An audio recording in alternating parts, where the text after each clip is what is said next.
aquí en los Estados Unidos, estudió judaísmo junto a los prominentes rabinos de Norteamérica. Sin embargo, en 1987 sucedió algo dramático que cambió todo, y él está aquí para contarnos su historia y lo que piensa acerca de la situación de la iglesia y acerca de las personas judías. Por favor, démosle la bienvenida a mi invitado, el señor Roy Sherman. Roy, bienvenido. Gracias. Es bueno tenerlo aquí, un placer. Usted es el autor de un libro que realmente me encantó. Este se llama La salvación viene de los judíos. Un título excelente. Nunca habría sido capaz de decirlo yo, de hecho lo dijo Jesús. Sí, tiene razón. Es una excelente cita extraída de Juan, capítulo 4. Versículo 22. Cuando Jesús habla a la samaritana. Usted ha escrito este libro y ha estudiado el judaísmo. Muchos de nosotros de tal no sabemos que hay una variedad de ramas del judaísmo en nuestro país, pero hay tres principales. Así es. Básicamente hay una que es la más respetuosa de las normas, otra que no lo es y otra que está en medio de las dos. Yo crecí en la del medio, que es lo que se denomina el judaísmo conservador. El estudio ortodoxo es aquel que es más respetuoso de las normas y el menos respetuoso es el que está modernizado, que trata de adaptar el judaísmo al mundo moderno, es el que busca reformar a la comunidad judía. Sin embargo, las tres comunidades realmente regresan al mismo aspecto original, el de los fariseos, que es la descendencia de los fariseos en términos de tradición espiritual.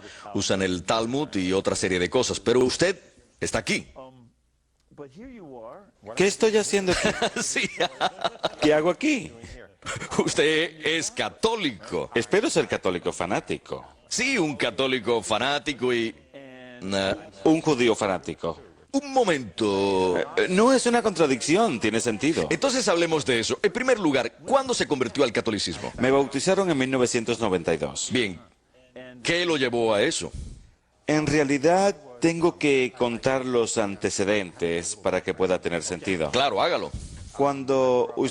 Como usted dijo, crecí judío con padres alemanes, judíos refugiados del Holocausto en las afueras de la ciudad de Nueva York. Asistí a la universidad y después a la escuela de negocios para graduados de Harvard y después conseguí un trabajo para enseñar en la misma escuela. Muy listo.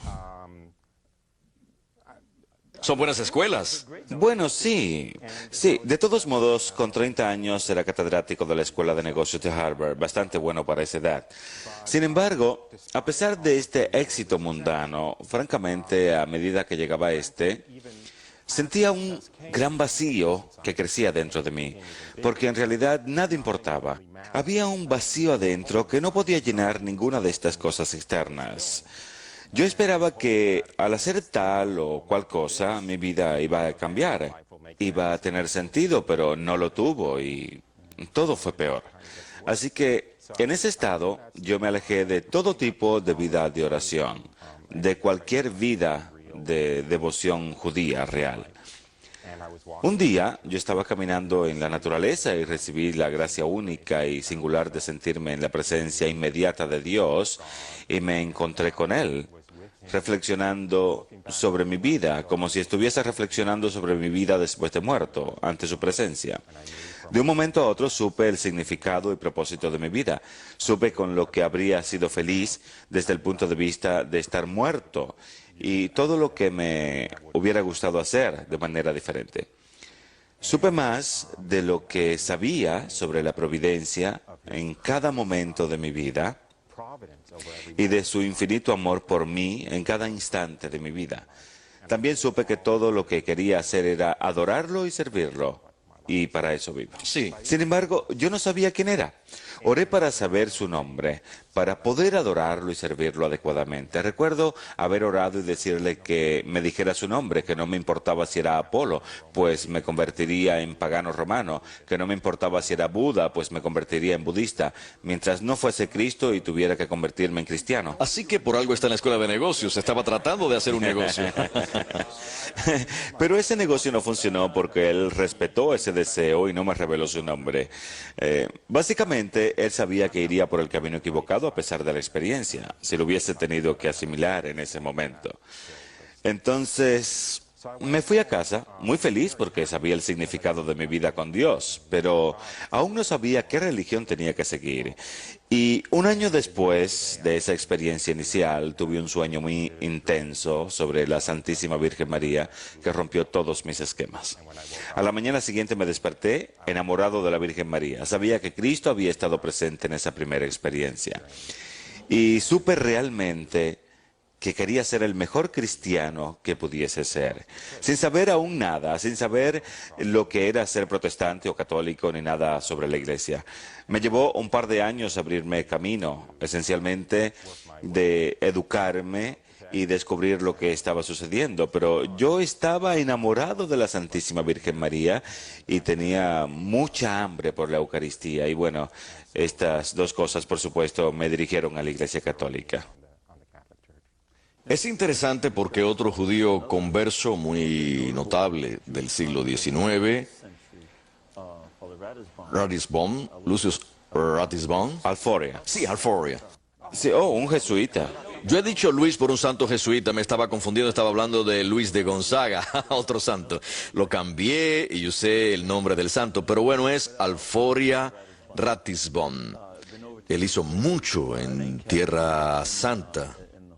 Él empezó una congregación y en Tierra Santa oró por la conversión de los judíos. Trabajó mucho para la conversión de los judíos. Así es, además algo en común que tenemos y por lo cual amo ser judíos en la Iglesia Católica es la historia de los judíos en la Iglesia. Por eso, cuando entramos en la Iglesia, queremos compartir esa riqueza porque hemos encontrado todo sobre lo que es el judaísmo. Hemos encontrado aquello que calma la sed de 4000 años por el Mesías. Lo hemos encontrado a Él y queremos compartir toda esa riqueza y todo lo que hemos encontrado en la iglesia, como en el caso de Alforia Ratisbon, quien dedicó el resto de su vida tratando de compartir esa riqueza con los hermanos judíos. A propósito, en 1980 bauticé a una mujer judía que era una de mis estudiantes y había perdido la fe en Dios, pero encontró que Cristo era irresistible, especialmente cuando vio que las profecías del Antiguo Testamento se referían a Él. Entonces ella comenzó a asistir a misa y me dijo que las oraciones de la misa eran sus oraciones, las oraciones de los judíos. Yo le dije que por supuesto que lo eran, pues los grandes de la Iglesia Católica fueron judíos. Jesús, María, José, Pedro, Pablo, Andrés, todos eran judíos. Así que por supuesto que tenemos que tener oraciones judías, eso es algo normal. Este llamado a veces es dramático, como en el caso de San Pablo, como Alforia Ratisbon, entre otros, el rabí Soli, Eugenio Soli, quien en la Segunda Guerra Mundial fue gran rabino de Roma. Cristo entra en nuestras vidas de manera muy significativa y poderosa. Como usted dijo, ¿cómo puede decir que es católico y a la vez seguir siendo judío? ¿A qué se refiere con eso?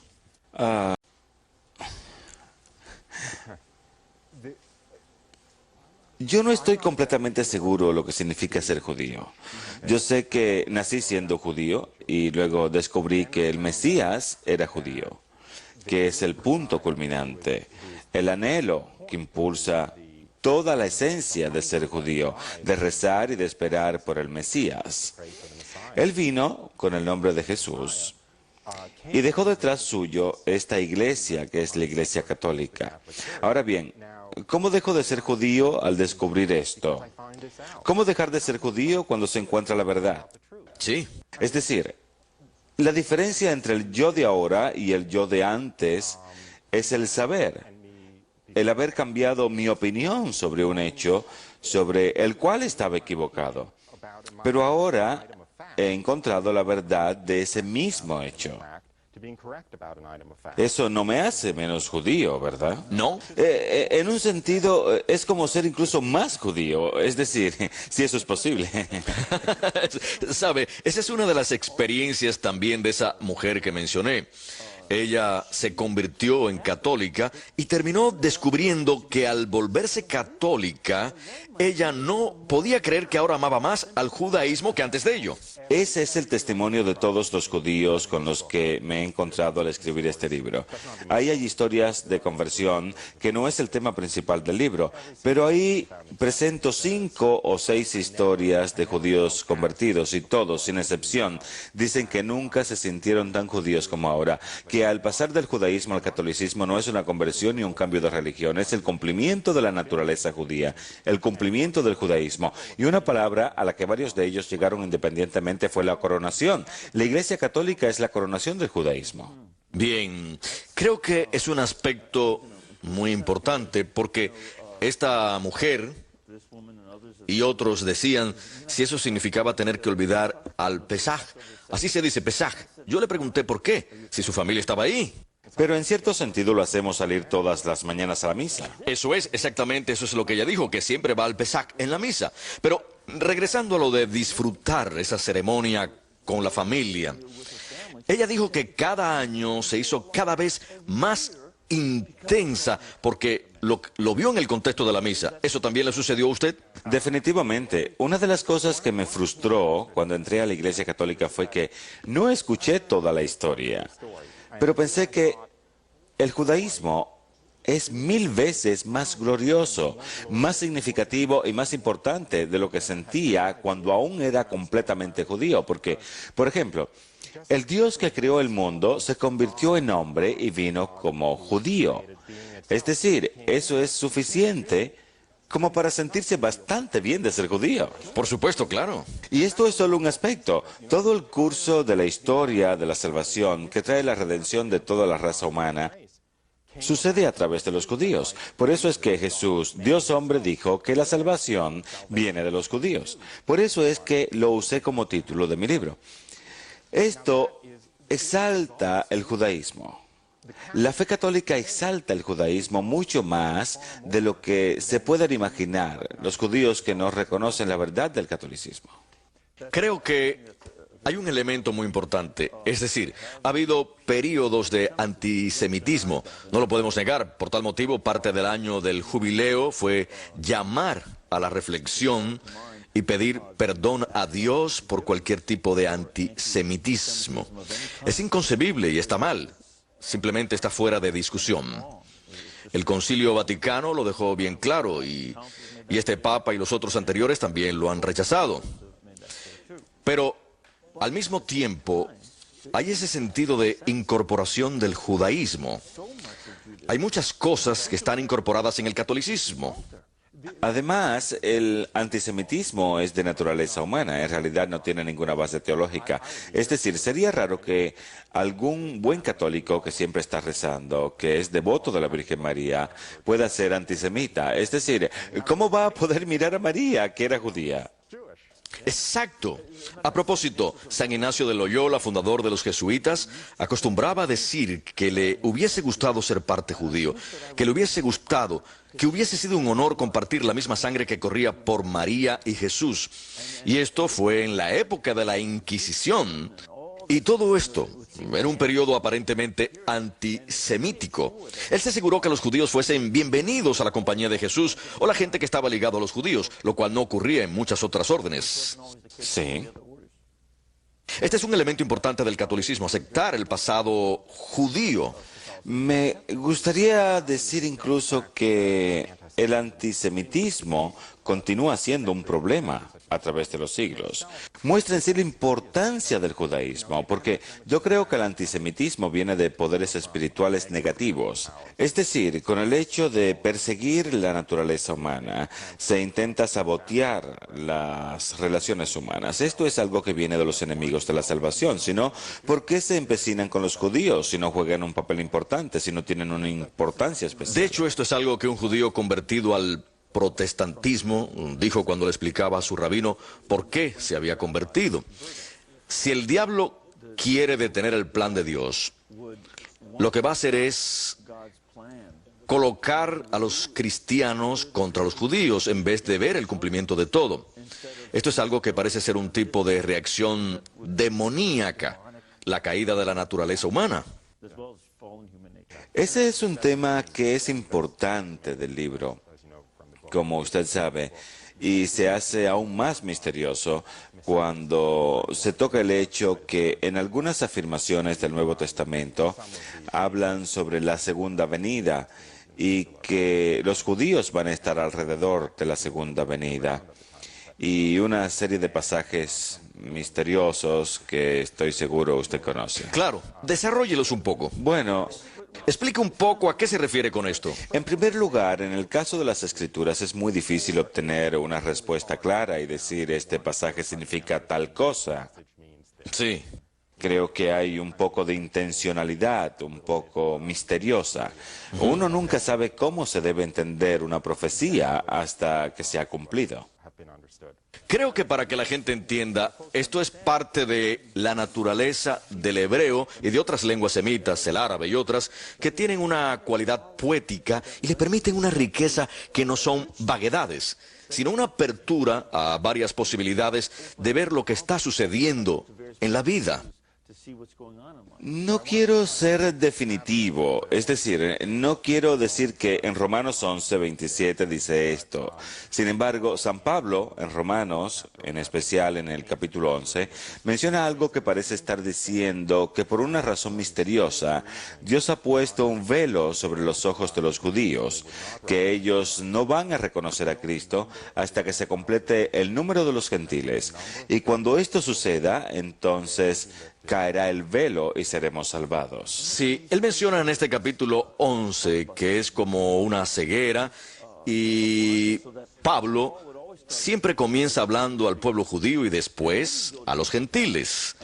Y en esta ceguera que él describe, él lo ve como parte del plan de Dios y no como un error, sino como parte del plan de Dios. Así es, y nuevamente, él dice esencialmente en la misma sección de Romanos del 9 al 11 que Dios ha hecho esto con el propósito de que los gentiles sean salvados. Hay muchas formas misteriosas de salvación, porque esta, de alguna manera, está relacionada con la promesa de que Dios le hizo a Abraham y con el papel que tuvieron los judíos en el Antiguo Testamento. Por lo tanto, es como si los judíos adoptaran la posición del hijo mayor con derecho a la bendición del Padre. Y para que esa bendición también recaiga sobre el hijo menor, que son los gentiles, el hijo mayor tiene que salir de escena por un momento hasta que la bendición pase al hijo menor, hasta que al final todos puedan disfrutar de esa herencia. Entonces es como el caso de los dos hermanos, Isaac e Ismael. Ismael es el mayor, sin embargo es Isaac quien recibe la bendición. También en el caso de Jacob y Esaú. Eso sucede en todos los casos del Antiguo Testamento. Se supone que la bendición debe ir al hijo mayor, sin embargo, recae sobre el hijo menor. Sí, entonces la bendición de la salvación se pasa a los hijos menores en la fe, a los menores, a los gentiles. Incluso nosotros tenemos un versículo muy claro de Pablo que dice que creer en Jesús es algo que ustedes nos confieren con la fe de Abraham. Así es, ustedes se vuelven judíos por adopción. Ustedes son adoptados en la promesa que originalmente se hizo a los judíos. Una de las ironías de eso es que Abraham es un hombre que se encuentra con Dios a una edad mayor que la suya, por supuesto. Y sin embargo, la mitad del mundo traza su fe en ese hombre de 75 años que vivió unos 408 años. Es sorprendente. Sorprendente. Perdón, 175 años. Lo que usted ve ahora como su misión, este libro que está muy bien hecho, en verdad lo disfruté, trata acerca del antisemitismo, especialmente del siglo XX y sus manifestaciones en el siglo XX y XXI. Según usted, ¿cuál es la misión que usted tiene, que los judíos cristianos y los judíos católicos tienen? La primera parte de la pregunta es fácil de responder. Estoy feliz de saber cuál es mi misión por el resto de mi vida. Realmente tengo que dar las gracias porque estoy muy feliz de haber escrito este libro, porque me da una perspectiva bastante más amplia. Pero todo lo que sé es que en la medida que soy judío, toda mi naturaleza judía fue un estado de frustración intrínseca hasta que pude unirme a la verdad de la revelación, a las enseñanzas de la Iglesia Católica y el recibir a Jesús a través de los sacramentos. Creo que sería completamente egoísta si no salgo y digo en qué posición me encontraba hasta que recibí esta gracia extraordinaria. Creo que no hay vocación más grande que tratar de llevar de alguna manera este tesoro. Hasta ahora yo sigo conociendo ese tesoro, el cual ahora es mi asunto, es decir, uno asume las implicaciones posteriores a esta vida. Además, uno puede multiplicar el efecto por millones.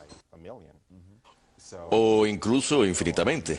Exacto, infinitamente. Es decir, sería inconsciente si no tratara de propagar. Es decir, la gracia que he recibido no puede ser solamente para mí. Quisiera que lo fuera en el sentido que Dios se la da individualmente a cada uno. Y estoy seguro que lo hace con más frecuencia de la que sabemos. Sin embargo, la gente que lo recibe está llamada a multiplicar sus efectos de alguna manera. Creo que aquí hay un aspecto teológico importante. Uno no recibe el don por sí mismo, uno recibe el fruto del Espíritu Santo por su crecimiento personal. Son los dones del Espíritu Santo, como la poderosa experiencia en la que usted no pudo reconocer a Cristo y después la Virgen María le ayudó a reconocer a su Hijo. Para mí era necesario reconocer a su Hijo. Sí, ese es un don que se le dio para que usted lo revele. Aquí hay algo importante. Algunas personas pueden preguntarse, ¿por qué quiere mostrar esta cristiandad a otros judíos? ¿Es que no existe diferentes formas de llegar a Dios? Es decir, los judíos están aquí, los budistas allá, los paganos allí. Yo creo que estoy en una posición privilegiada al ser judío y EWTN sabe, como muchos otros judíos convertidos, tienen respeto por la Santa Misa. Lo que sabemos es que cualquiera sea la teología,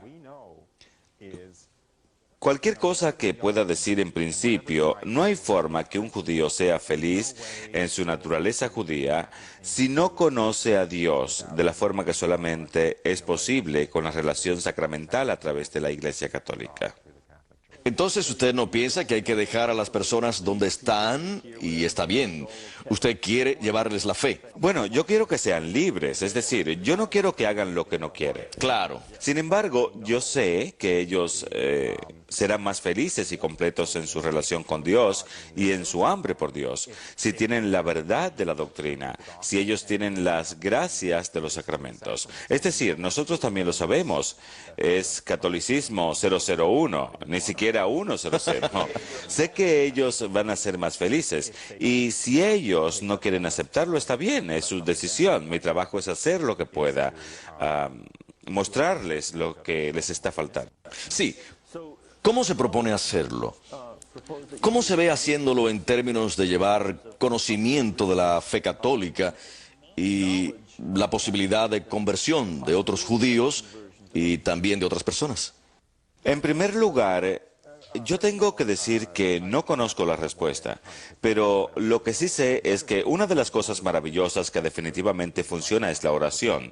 Y agradezco por haberme invitado al programa, porque si cada católico orara para que los judíos pudieran recibir la gracia y alegría de la revelación del Mesías judío que los católicos conocen, que ellos pudieran reconocer el infinito poder que Él tiene, cualquier oración sería infinitamente valiosa.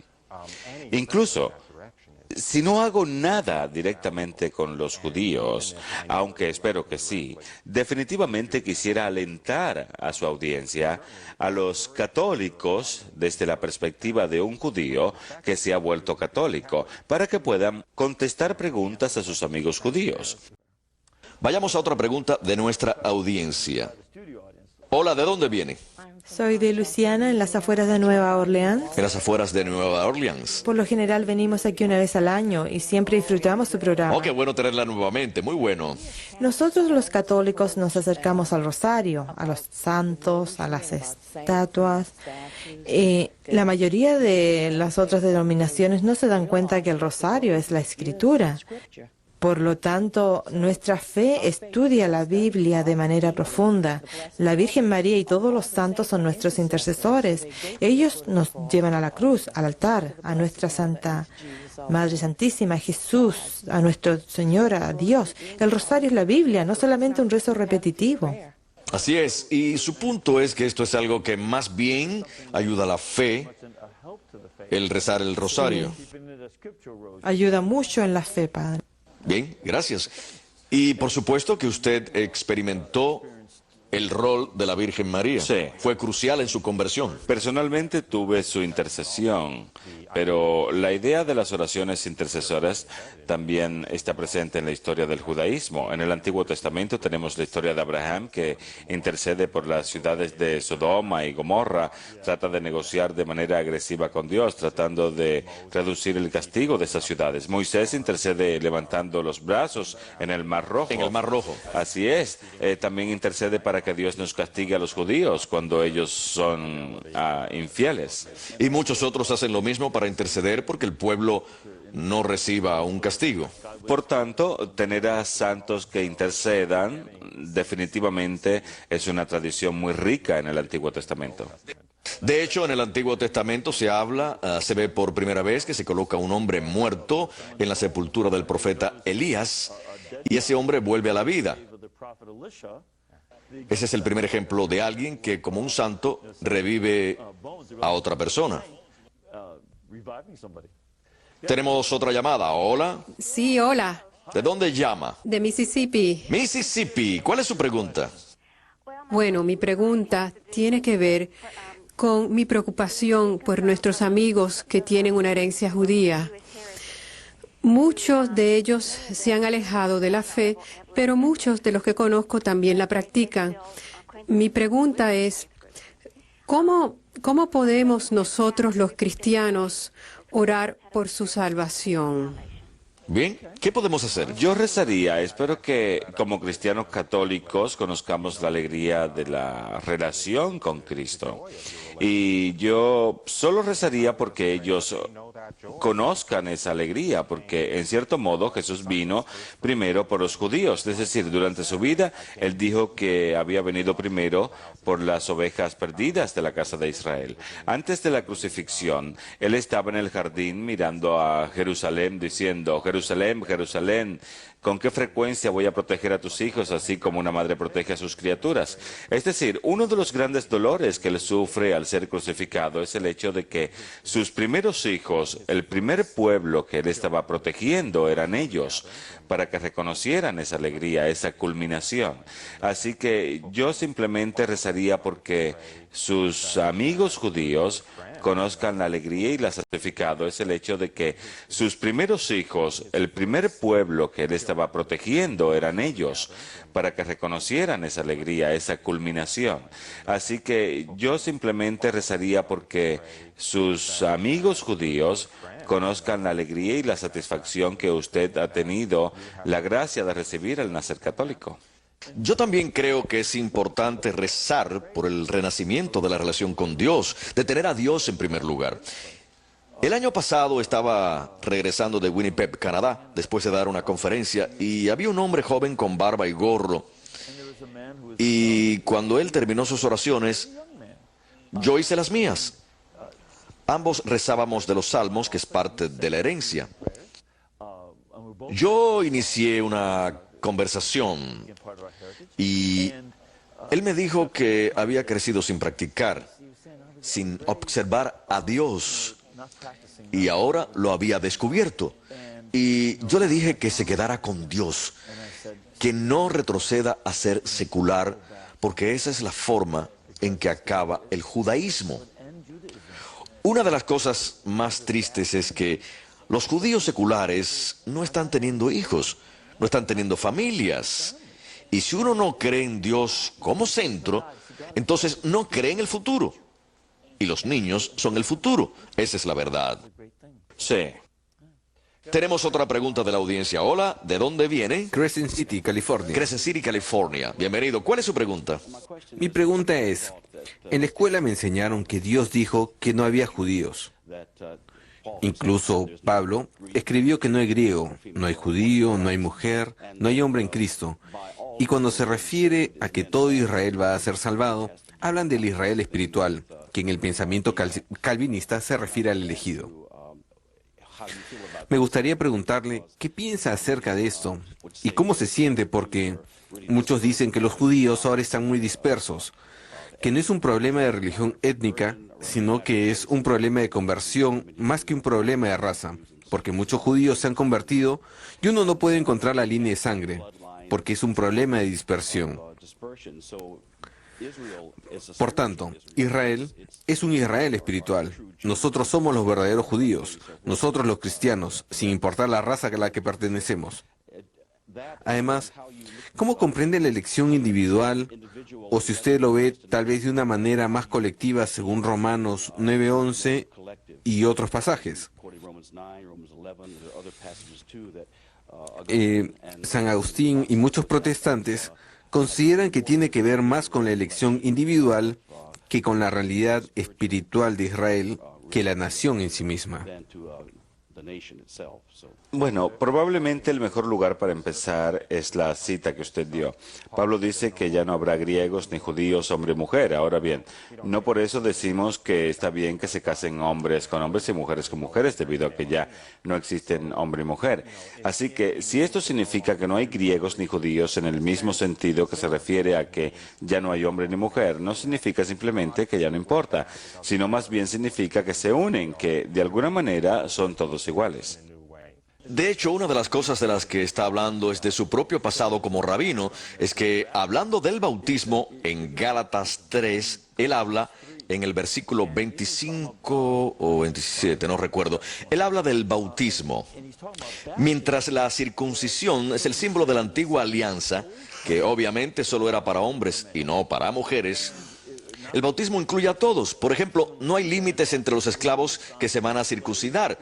Antes que puedan ser aceptados, creo que tenían que pasar 3 generaciones. Pero entonces él dice que nada de esto se aplica porque en el bautismo todos entran dentro del cuerpo de Cristo, ya sean judíos o gentiles. Sí, por otro lado, en cuanto a las otras partes de la pregunta, la respuesta que tengo sobre cómo sé que Dios se preocupa por los judíos como un pueblo especial, uno de los argumentos que pongo en el libro es que es muy fácil ver que el diablo aún se preocupa por los judíos como un pueblo especial. Sí, ¿a qué se refiere? Explíquelo. Bueno, uno puede ver el Holocausto, el cual yo creo que solo se puede explicar en términos diabólicos. Uno puede ver la persistencia del antisemitismo, uno puede ver de alguna manera la persistencia sobre los judíos como un pueblo perfectamente identificable durante los últimos 6.000 o los últimos 2.000 años. Si es que no hay un papel especial para los judíos étnicos en la historia de la salvación, sería muy extraño que aún existieran y que los adversarios siguieran haciendo tantas campañas en contra de ellos. Ese es un argumento indirecto, pero francamente creo que es así. Creo que también es importante enfatizar lo que Jesús dice. Satanás es el padre de los asesinos y el padre de los mentirosos. Así que este tipo de asesinatos que intentaron eliminar a los judíos es algo que viene de Satanás. Usted también ha mencionado a Jesús y creo que es en Lucas 21:23 en donde él predice la destrucción de Jerusalén, que ésta será pisoteada por los gentiles hasta que se cumpla el tiempo de los gentiles y entonces él va a regresar de las manos de los judíos y poco después el Hijo del Hombre se va a convertir en gloria. Por tanto, eso no tendría mucho sentido si estuviésemos hablando de un Israel espiritual. Claro. Pero yo tengo un respeto profundo por las personas que leen estos pasajes y dicen, esto no es tan simple. Israel no significa el Israel étnico o el Israel racial. Más bien se refiere a la iglesia. Para mí está bien. Mientras más gente esté investigando este misterio, es mejor. Mi mayor interés es decir que es un misterio realmente necesario, es un misterio central, prestémosle atención. Si no están de acuerdo es maravilloso porque eso significa que estamos investigando juntos ese misterio. Sí, es fantástico porque una de las ventajas de estudiar el Talmud es ver cómo se presentan los diferentes lados de las cosas y el hecho de asirse a los diferentes lados de los misterios es parte de la tradición judía. Es una de las cosas. Así es lo que lo hace más y más fluido. Exactamente. Tenemos otra llamada. Hola. Hola, Hola, ¿de dónde llama? Luisiana. Bien, ¿cuál es su pregunta? En primer lugar, su libro es excelente. Mi director espiritual me lo recomendó y después de leer el libro aprecio mucho más el catolicismo. Mi pregunta es, ¿cuáles son sus autores contemplativos favoritos? ¿Y cómo lo han guiado a una espiritualidad tan profunda al convertirse en católico? Gracias. Gracias, es una buena pregunta. Es una pregunta muy interesante. Tengo que decir que lo único que tienen en común mis autores contemplativos favoritos es su primer nombre, Santo. Sí. Francamente, estaría muy nervioso de leer a un autor contemplativo cuyo primer nombre no fuese Santo. ¿Tiene predilección por los santos? Al principio de mi conversión leí a Santa Teresa de Ávila. Ella tuvo un efecto profundo en mí. Después descubrí que ella venía de un pasado judío. Hay algunos documentos al respecto. Exactamente. Tengo que decir que mes a mes, año a año, he estado leyendo a diferentes autores contemplativos, pero casi todos santos. Uno no puede equivocarse al leer algo que ha escrito un santo. Uno no solamente lee el contenido del escrito, sino que también se vuelve devoto de él y obtiene sus oraciones. Ese es un elemento importante. Tenemos una llamada más. Déjenme escuchar a la siguiente persona. Hola. Hola. Hola, ¿de dónde llama? Oh, padre, soy de Pensilvania. Bien, ¿cuál es su pregunta? Bien. He hablado con judíos y hemos estado hablando sobre el Antiguo y el Nuevo Testamento. Yo estaba conversando con una mujer que es judía y cuando yo le dije que si ella notaba alguna diferencia entre el catolicismo y el judaísmo, debido a que nosotros reconocemos a Cristo como el Mesías que ha venido y los judíos aún están esperando por el Mesías, ella dijo que ellos no estaban esperando al Mesías. ¿Cuál es la verdad? Esto nos lleva al tema de los diferentes grupos de judíos, las diferentes comunidades. Tengo un libro para usted que le recomiendo lo lea. No es este, ¿verdad? En realidad es un tema que se expone claramente en el libro. Es cierto que incluso la cristiandad se ha visto afectada en los últimos 400 años por una visión más moralista del mundo y de cómo trabaja Dios. Y lo mismo ha sucedido con el judaísmo. Yo documento y creo completamente que hasta la Edad Media no había un concepto del judaísmo. El judaísmo significaba cualquier cosa menos la venida del Mesías. Maimónides, que es una de las mayores autoridades del judaísmo, dijo que un judío podía cometer cualquier pecado y seguir siendo judío, porque ellos estaban profesando su fe en Jesús. Es solo que no lo sabían. Sí, estoy seguro que el Señor lo ha aceptado. Siempre se ha dicho que el Señor acepta complacido lo que hacemos por Él. Hay una pregunta más, muy rápido, porque nos queda solo un par de minutos. ¿Cuál es su pregunta para el señor Schumann? Los judíos con los que trabajo y sé que practican su fe, reconocen el vínculo entre el judaísmo y la Iglesia Católica. Sin embargo, cuando enfatizo sobre el tema de Jesús y María, ellos reconocen su existencia, pero no veo cómo romper el velo del que hablamos, para convencerlos que ella es la Madre de Dios y Él es el Hijo de Dios. Estoy seguro que su libro es de gran ayuda, pero me temo que no va a hacer que caiga ese velo. Creo que soy la única persona que puede responder esto porque fue Jesús quien hizo que se cayera ese velo cuando me lo reveló. Incluso le dije que no quería tener nada que ver con él. Podía ser cualquiera menos Jesús. Así es. Sé muy bien a qué se refiere. Creo que lo único que puede hacer algo es la gracia, solo ella, lo cual significa oración y ofrecer sacrificios. Hay un misterio en esa resistencia tan fuerte. Yo también la tuve. Yo respeto lo que piensan y hay que dejarlo a la oración. Sí, solo orando es que podemos llevar fe a otros. Les recomiendo nuevamente el libro La salvación viene de los judíos. Lo puede conseguir en el catálogo religioso de EWTN en www.ewtn.com o llamándonos al 1-800-854-6316. Si quiere tener este libro, hágalo. En los últimos 30 segundos... Si alguien desea contactarse conmigo o si quieren mayor información, pueden ir a la página web www.salvationistfromthejews.com. Genial, gracias por estar con nosotros, gracias a todos y bienvenidos los nuevos televidentes. Que Dios Todopoderoso los bendiga en nombre del Padre, del Hijo y del Espíritu Santo. Amén.